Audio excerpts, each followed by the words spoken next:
Hey there, would you like to see something cool? Check this out. Christian St. John here, Pelvic Heel. And I wanted to ask if you wanted to come hang out with me today. I'm having a tough time here, as you can probably hear. Lost my voice, got a pretty bad cold. But I decided to come on a walk here and I wanted to bring you along with me. So what do you think? We're actually over here in Okinawa, Japan. It's absolutely lovely. And you know, one of my goals when I was struggling with chronic pelvic pain was to get back to traveling again. For a lot of our clients, they share a similar goal. Maybe you do as well. And been traveling for the better part of a year now to about 3-4 different countries. It's just been an amazing experience. I've learned so much. And there's so much that I love about Japan. And Okinawa is just like a subset within Japan, has its own culture, its own distinctions. But what I love about this little area is it's so remote, as most of Okinawa is. It's similar to like Hawaii. They call it the Hawaii of Japan. But what I love about it is it's even more untouched than Hawaii. It would be like the Big Island in Hawaii or parts of Kauai that aren't as developed yet, but even more so, more pristine. So this is just a little taste of it. It's a secluded little beach here up in the Ona area, Saragaki Island. And I just wanted to have a conversation, that's all. Conversation with you today and bring you something a little bit different than usual, not as structured. So please be warned, there might be a lot of meandering.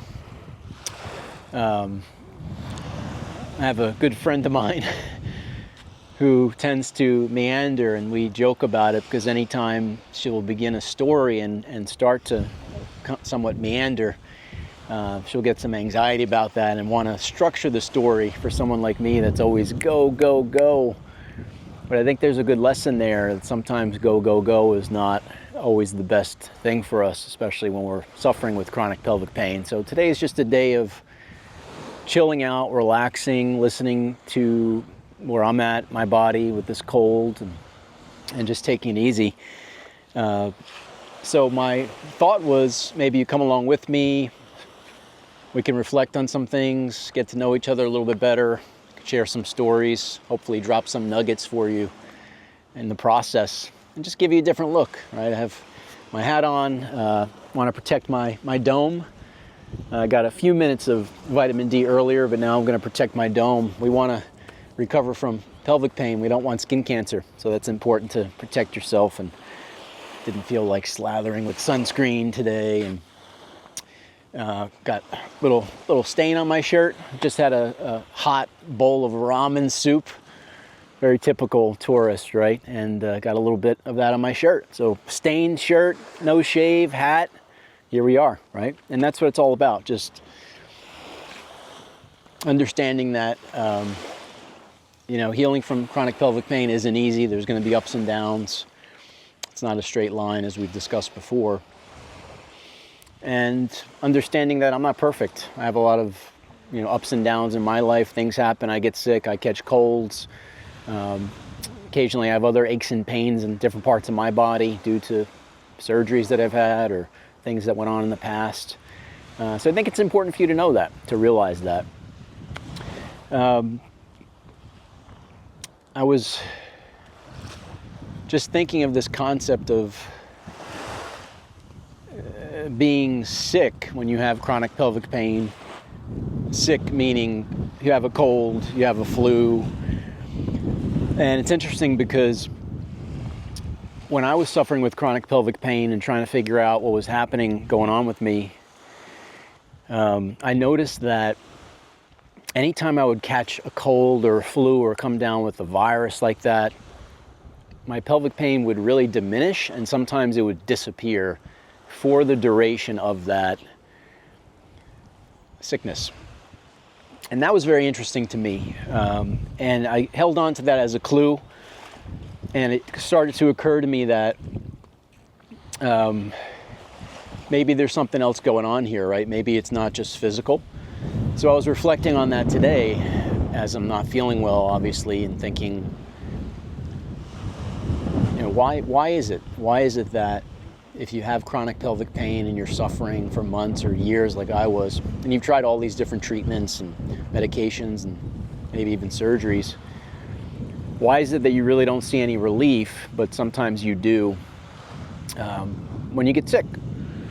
And I think the reason why is, I think there's a multitude of reasons. Number one, I think that it kind of speaks to a nervous system dysfunction. If you think about it, I'm giving my body a chance to rest now because I'm not feeling well. I have this severe cold.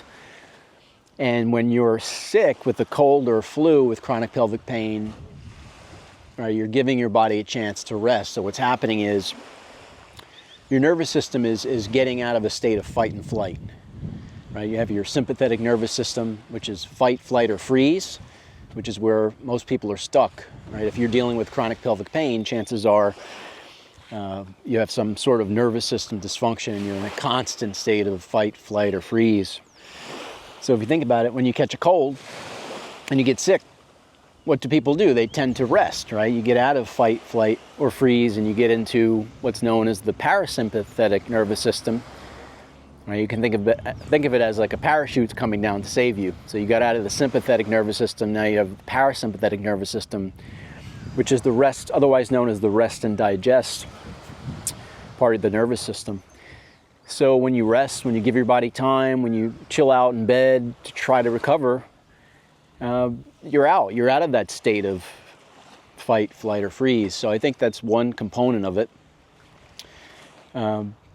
Another component could be your immune system. Your immune system upticks, right? When you're sick with a cold or a flu or whatever it is, you have this immune system response. So I was thinking that maybe there could be like some sort of an anti-inflammatory boost that you get from your immune system, which is kind of cool. But then I also was thinking back to like the brain, because what I uncovered through my healing from chronic pelvic pain is that a lot is generated in the brain. The brain is responsible for creating all pain in the body, not just pelvic pain. All pain is brain generated. That's where it starts. It's sent from the brain, right, through the spinal column, through the spinal cord, to those nerves and through the rest of the body. And we feel it in the tissues. It feels very real because it is, but it's all brain generated. Right? If you think about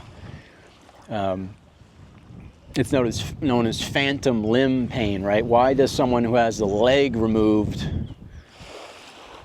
whether it be from an infection or a wound of war, whatever it is, if they have a leg removed, but yet sometimes these people are reporting still having pain in that leg for years, how is that possible? How is that phantom limb pain possible? Well, it's possible because the brain is still sending signals through the body, developing a pain signal to a limb that's not even there anymore. So, right, I was thinking, reflecting on when you're sick with a cold or a flu, your brain's no longer focused primarily on chronic pelvic pain. You're focused more on getting better, feeling better, healing, soothing, and I think sometimes that can really dampen the signal between the brain and the body and lessen the pelvic pain, sometimes even eliminate it. So I want you to think about that. Have you had times where during your struggle with chronic pelvic pain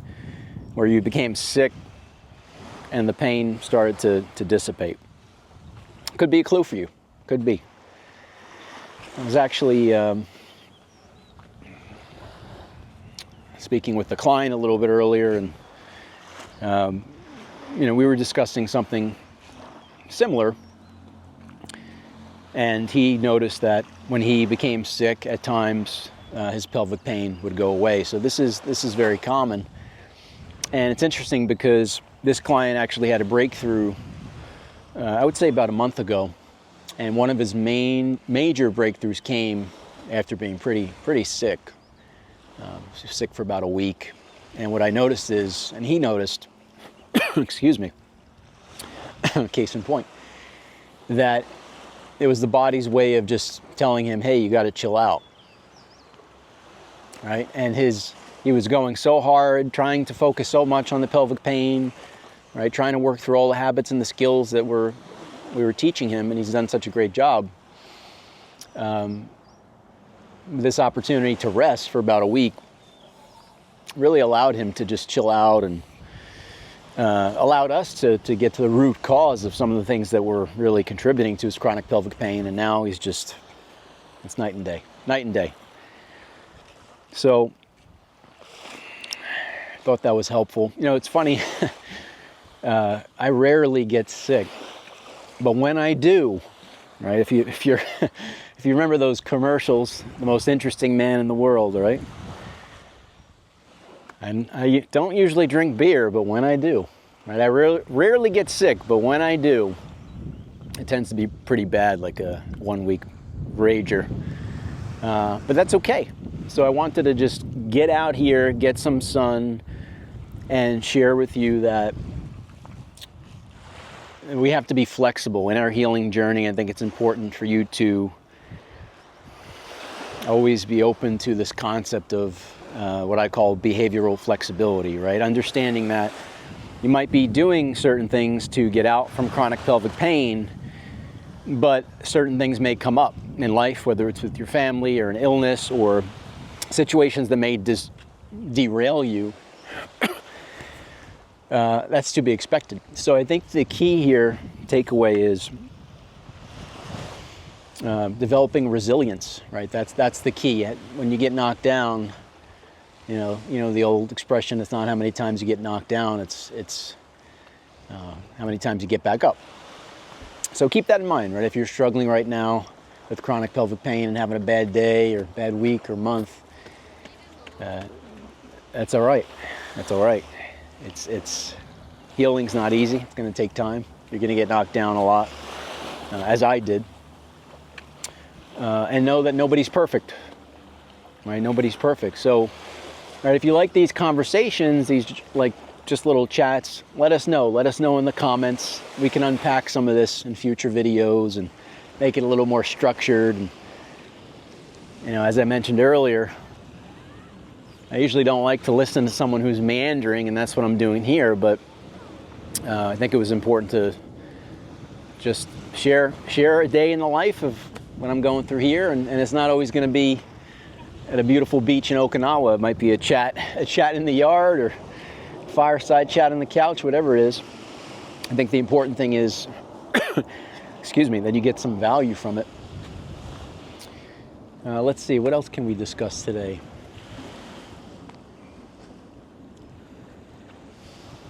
We can just listen to the waves coming in.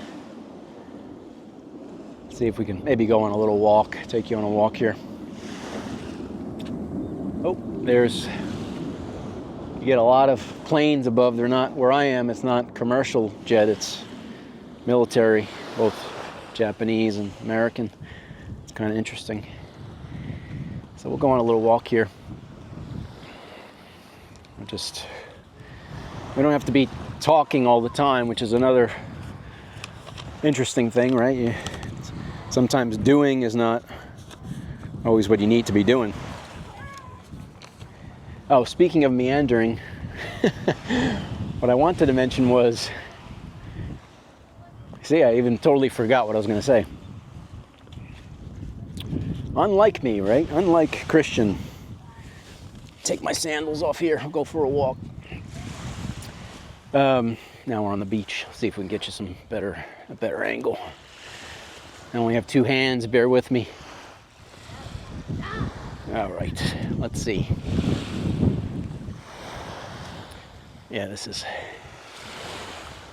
if I can. There we go. So, I don't always get sick, but when I do, kind of a funny story. I've actually rarely been sick on this whole nearly 1 year travel journey. Had a few situations in Vietnam and Thailand, and some fun stories for another time, but I've been here in Okinawa for almost 3 months now. And as I mentioned, I'm in this pristine area, so remote, right? It's just,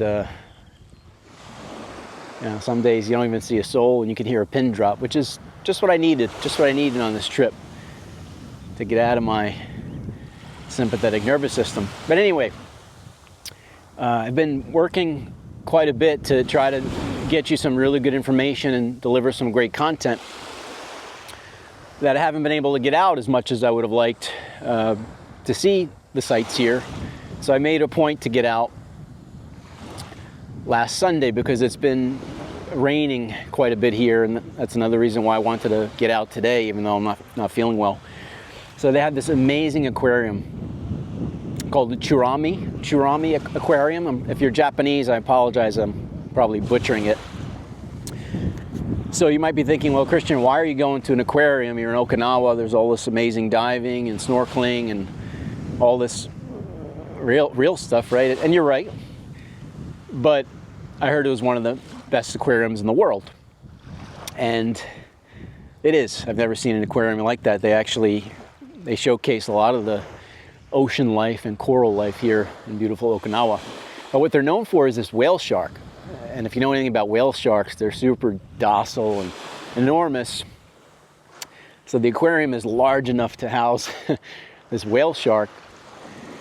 And anyway, long story short, I wanted to go because it was raining quite a bit, and so I picked Sunday. It was going to be a rainy Sunday, which was perfect. I can take a break, rest and digest, and do a nice indoor activity. So sometimes I'll choose a museum or do something indoors if there's inclement weather. But of course, I want to do as much outdoors as I can here when I can. So I went on Sunday. It was a nice drive. And I get to the aquarium, and what do you know? I was not the only one who had the idea to go to an aquarium on a rainy Sunday. Wow, it was packed. And when I say packed, I mean packed by US standards, if you know what I mean. And there's so many things that I love about Japan and the culture and the way people act and how thoughtful they are. But I have to say, this aquarium was overrun. It was the most packed I've seen. It makes an airport, a busy airport, look like a spacious environment. So I get there and I'm going through the different corridors and looking at the different sites, and I'm literally backed up. Like, if this is the wall here, I'm just going to put my sandals down because I can only do so many things at once. If this is the wall, I'm like backed up, literally trying to get through, like from room to room. I'm backed up against the wall. Like literally there's people on my body, like families, carriages, right? Everything, children, people, tons of people sneezing and coughing and, right? Sniffing and snorting. So I remember thinking, let's take this backpack off, right? I remember thinking, man, if I don't get sick, it's gonna be a miracle. It'd be a darn miracle if I don't get sick. And what do you know? 2 days later, severe sore throat, whatnot, and the rest is here. But just a funny story. Like, sometimes what we focus on can expand. And I found that with chronic pelvic pain, like oftentimes the more we focus on it, the more it expands, the worse it can become. So maybe I manifested the cold, right? I think a better mind frame for me would have been not to worry about it and just move on. Hopefully there's some wisdom in that for you, right? Well, Christian, it's hard. How do you not focus on it when you're constantly suffering? Look, I get that. I was in excruciating pain for nearly 3 years. Brutal pain. Let's get in the water here, right? Let's see, get some. Oh man, I wish you can feel this. This is like, my gosh. All right, how do you focus on the pain? How do you not focus on the pain when you're suffering? And you have to just look for those moments, right? You have to look for moments in the day where you could just get your mind off of chronic pelvic pain. Break that chronic pelvic pain cycle. Sometimes the more we focus on it, the more our anxiety grows, and the more our anxiety grows, the more our fear grows, the more our fear grows, that pain loop spins, that flywheel like spins faster. Before you know it, it's just a nightmare. So if you're watching this and you're struggling, try to look for opportunities to break that loop. Maybe it's going for a walk. Maybe it's having a chat with a friend. Maybe it's having some herbal tea or doing something to comfort and soothe yourself. And there's not one silver bullet. That's the thing with chronic pelvic pain. Everyone's always like, oh, just tell me the one thing. What is it? They're looking online, forums and groups and all this nonsense. Oh, what's the one thing? Like, give me the secret. Well, there's one thing that can change everything for you from a mindset perspective, an attitude perspective. There can be one major shift, but it's not about one thing. There's no silver bullet when it comes to healing from chronic pelvic pain. It's about doing a lot of things consistently in the right way over an extended period of time. So eventually those flare-ups become less severe and less frequent, and you're not in the sympathetic nervous system as much. Now you're in the parasympathetic more often. And over time, when you're doing the right things, things begin to change. But it's hard to do that, right? When you're stuck. It's kind of like, you don't see it here because the waters are pristine. But even so, you'll see sometimes plastic will float up because it can be coming from wherever. The Japanese are just amazing with their recycling and care for the environment. I love that. But it reminded me of, I saw this bottle float up, and it was, the wrapper was amazingly still on it. And it's kind of like, right, when you're stuck in the bottle, and that's how it is when you have chronic pelvic pain, it's hard to see the wrapper on the outside. It's hard to see the label because you're just constantly stuck in the bottle. So I'm trying to give you a different perspective from outside the bottle, but also a real perspective that not everything's easy and perfect and so well manicured. It's just, well, this beach is, but life isn't.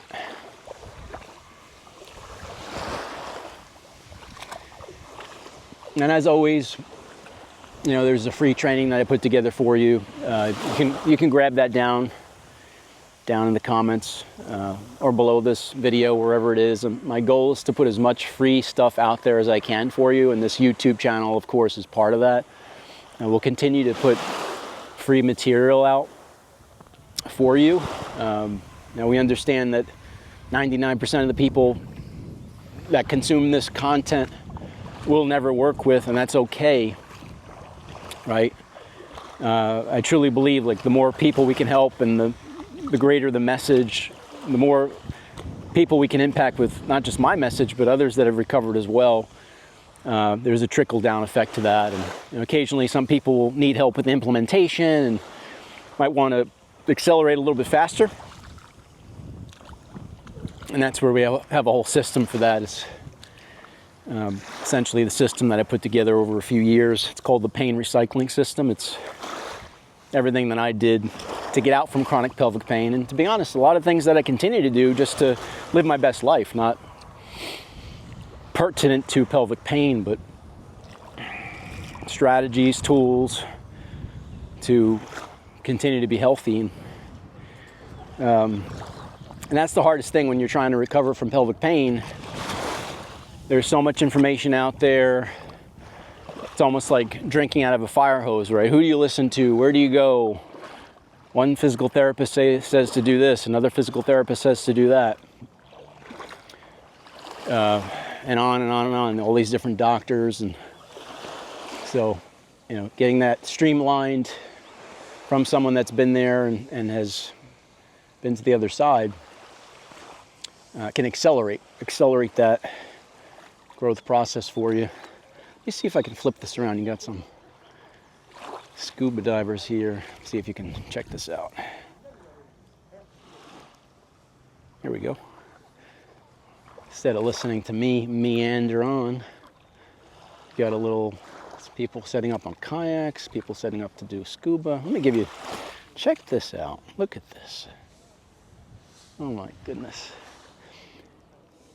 See, my backpack and sandals are over there, and usually where I'm from that wouldn't be a good thing, but we're in Japan, so I don't have to worry about it, which is one of the many things that I love about Japan. So much. What's not to love, right?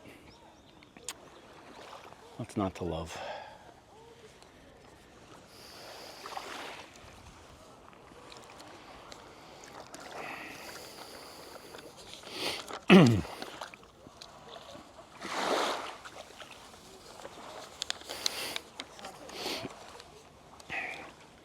Sorry if you hear me. If you hear me sniffing and snorting over here. If you're gonna sniff and snort, this is the place to do it. It's just so peaceful. You know, just getting your feet on the ground. Doesn't have to be an exotic beach in the remote Pacific, but just getting grounded. There's a lot of research to show the power of becoming one with the earth. We've lost that, right? As humans, we've lost that. My whole life, the majority of it has been in cities, right? High rises and skyscrapers, and it's just, you lose that connection with the ground. You lose that connection with that divine energy. And when I was in Vietnam, I stayed for a while over in Da Nang, which I really enjoyed. And sometimes I would just walk on the beach, like 10 minutes, 15 minutes, similar to this. And it would just always make me feel great. But if you don't have a beach near you, it could be the grass, it could be a park, it could be your yard, just, right, take your shoes off, walk through the yard. It's very healing. So let me know in the comments, like, what do you like to do to relax? What's helpful for you, even if it's just temporarily to relieve your pelvic pain?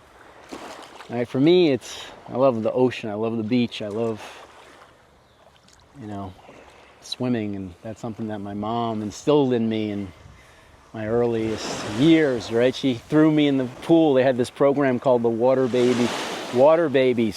You can probably tell where I'm from with that accent. So they would have this program. It was like maybe 3 months or 6 months old. It was pretty young, and they would just throw you in the pool with these like swimmies on, and just, you got to figure it out, right? You got to deal with it. Of course, my mom was there. Right, today you probably get arrested if you do something like that. But it was a great program, the Water Babies, and I think that along with seeing her love for the beach was instilled in me. But for you, it could be nature, a cabin in the woods. It could be some people like rainy environments, right? Cold environments, whatever it is for you. For me, it's the warmth, the beach, the ocean, and travel. Man, my big goal to get back to is just traveling. And I got to tell you, it's just, I'm so grateful to travel again. Jeez, like, you just appreciate it more when you've been suffering.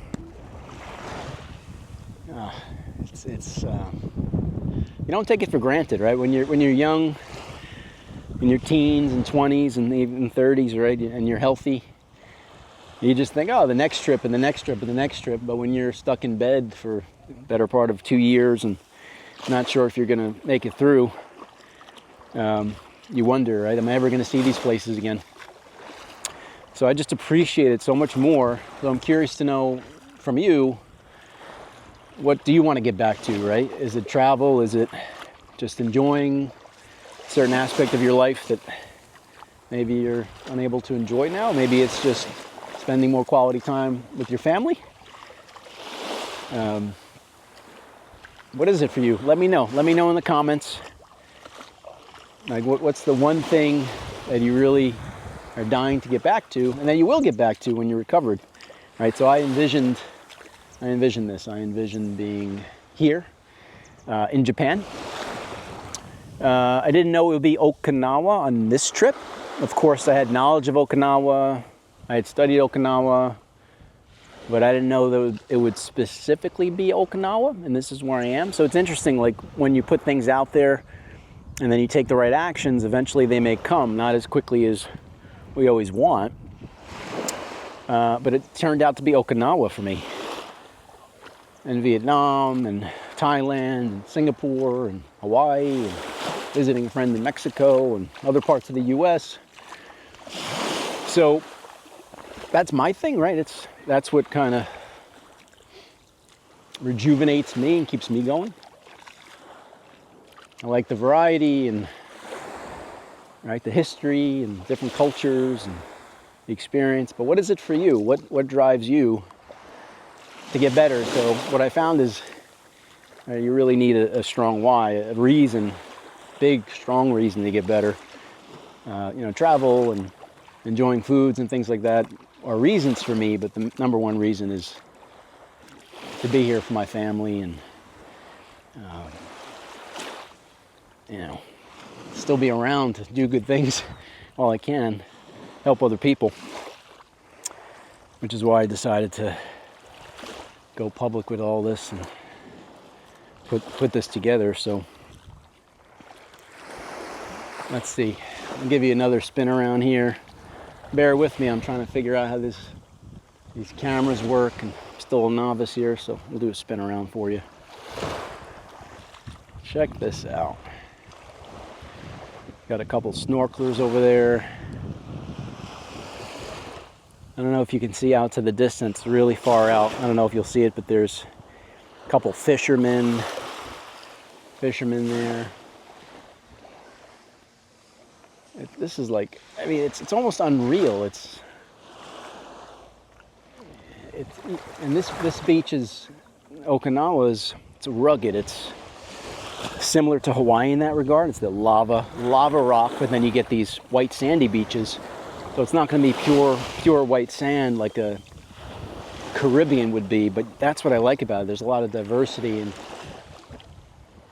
and as calm as this is, on days where it's rainy and windy and chilly, this can be quite treacherous. So this is another reason why I wanted to get out here to show you this, because there have been days where this has just been insane. Like I saw a guy here.